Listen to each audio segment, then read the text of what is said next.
welcome to Cash Course World History. Today we will be talking about the Byzantine Empire, also known as the Eastern Roman Empire.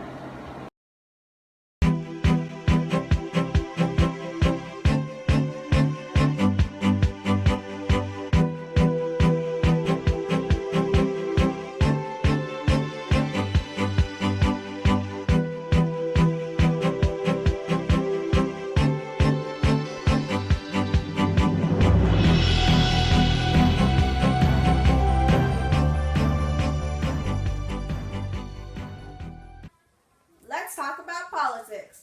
The Byzantine Empire was known for its highly complex mix of centralized absolute power embodied in the emperor.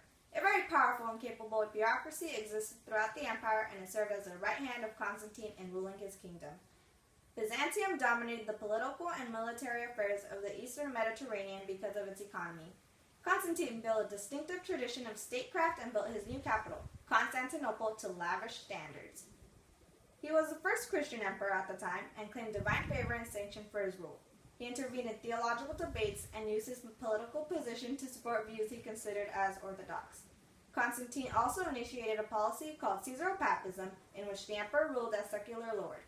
Emperors in the Byzantine Empire stood above the law according to Roman law.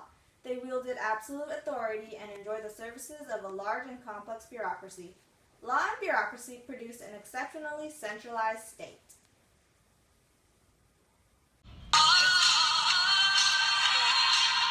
Constantine the Emperor converted to Christianity, which traveled the world and the seven seas.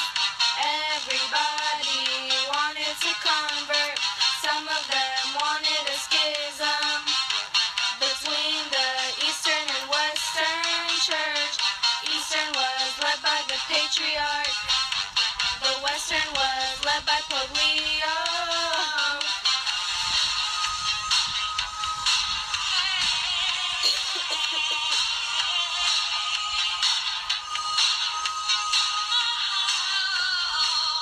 Constantine the Emperor converted to Christianity, which traveled the world and the seven seas. Everybody wanted to convert, some of them wanted a schism between the Eastern and Western Church. Eastern was led by the Patriarch, the Western was led by Pope Leo. Guess what again? Lead by Constantine. Guess what again? Lead by Constantine. Guess what again? Lead by Constantine. Guess what again? Lead by Constantine.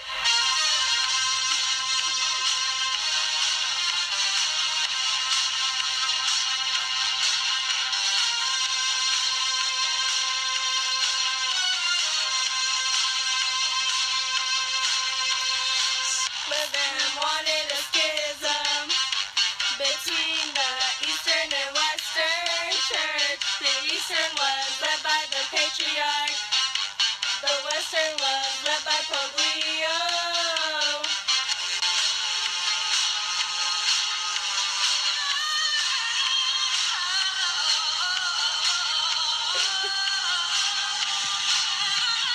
Guess what again?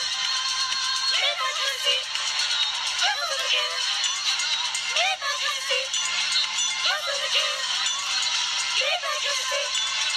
Guess what again? Lead by Constantine.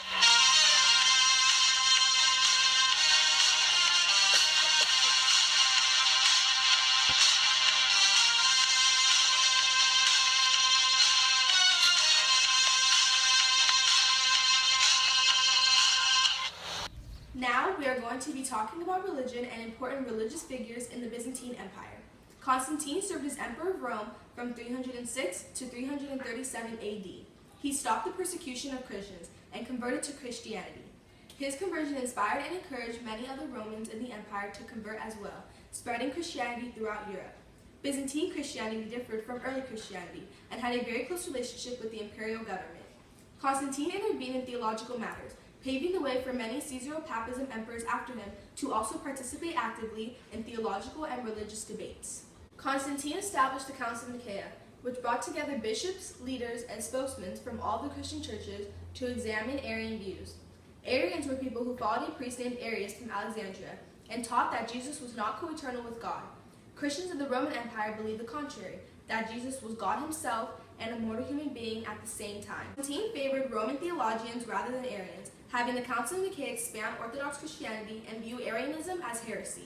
In Christianity at this time, it was a religious tradition to paint pictures of icons, such as Jesus and other religious saints. This tradition stopped due to Emperor Leo III, who felt these images were sinful. This created the policy of iconoclasm, the destruction of all religious images and banning them from churches. Iconoclasm started many protests and riots, creating many civil wars between the church. And religion, we will be talking about the schism between the Eastern and Western Church. This split started because of ritual and doctrinal disputes between Byzantine patriarchs and Roman popes. The Eastern was led by the patriarch, and the Western was led by Roman popes. Thank you, and that is a wrap for religion. Byzantine economy and society were the strongest when the empire supported a large class of free peasants who owned small plots of land. Peasants were not slaves, but they were not entirely free either. Free peasants cultivated their land intensively in hopes of improving their families' fortunes. Wealthy individuals and families, on the other hand, sought to accumulate land, the principal source of wealth. Cultivators ran large estates and supervised the peasantry as a dependent class. The Byzantine Empire strengthened the free peasantry by making land available. Society had a strictly hierarchical structure and centralized authority in accordance with absolutist concepts, which meant the emperor was at the top of the social structure. Now it is time to talk about military and warfare. After the 17th century CE, Islam and the expansion of Islamic states challenged Byzantium. Arabs began to overrun large portions of the Byzantine Empire. Islamic forces threatened the Byzantine Empire and subjected Constantinople to prolonged siege.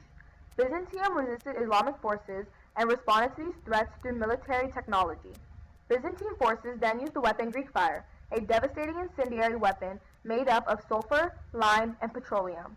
They launched Greek fire at fleets and invaders for defense. Since Greek fire was used as a defense mechanism, the Byzantine Empire kept hold on Anatolia, Greece, and the Balkan region.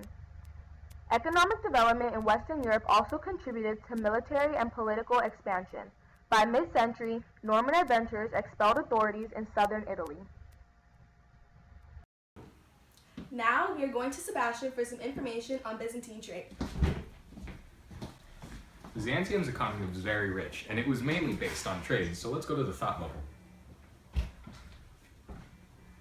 Welcome to the Thought Bubble, where I'm going to show you a marketplace in Constantinople, but first I'm going to give you some details on how they traded. So, they traded along the Silk Road and with mainly the Islamic empires that were there. And when they were fighting with the Islamic empires, they stopped trading, obviously. But then once the fighting stopped, they started trading again.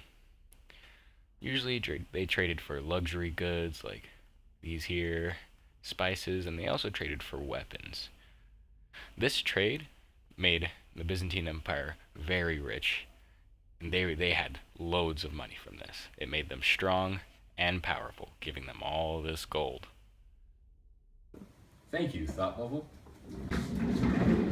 So eventually the Byzantine Empire fell on May 29th, 1453. And that's the end of history and the end of our crash course. So we'll see you again for a crash course on the Mongols. This crash course was brought to you by the beautiful Mr. Maltoris, because his class is great.